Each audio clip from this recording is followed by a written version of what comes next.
when I was a young man, we had a really, really great friend in our family, a couple actually, Mr. and Mrs. Americo di Tomas. And Mrs. di Tomas made this wonderful focaccia that she called her white pizza.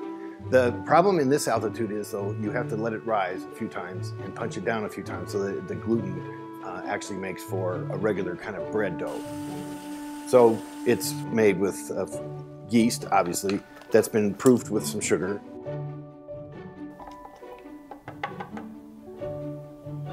Put the dry ingredients first, 3 tablespoons of sugar, 1½ teaspoons of salt. I use kosher salt.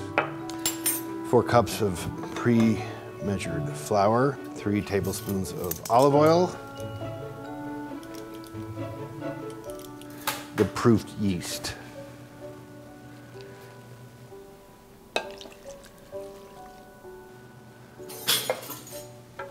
Now you'll notice it's a very wet dough, almost like a cake batter dough. This is not the kind of dough we're going to need.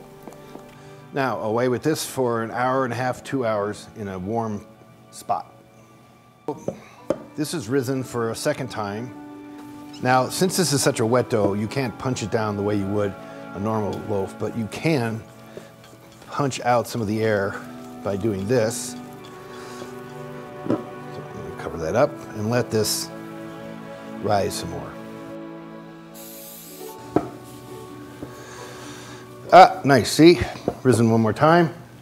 Now I'm going to pour it out to a depth of about 3/4 of an inch or so, and then let this rise even one more time before we put it into the oven.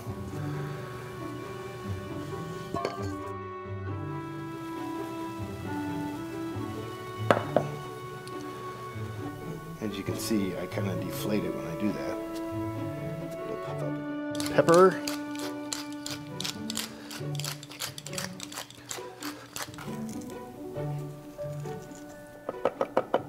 This is some fresh rosemary that I grew this summer. I'm just sprinkling the top. This is also a nice flavor because it's good oil. You don't want to use cheap oil.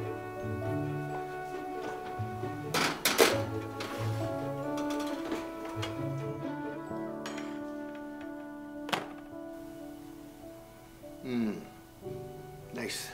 This white pizza has cooled enough so it's easy to handle. Ah, it smells great.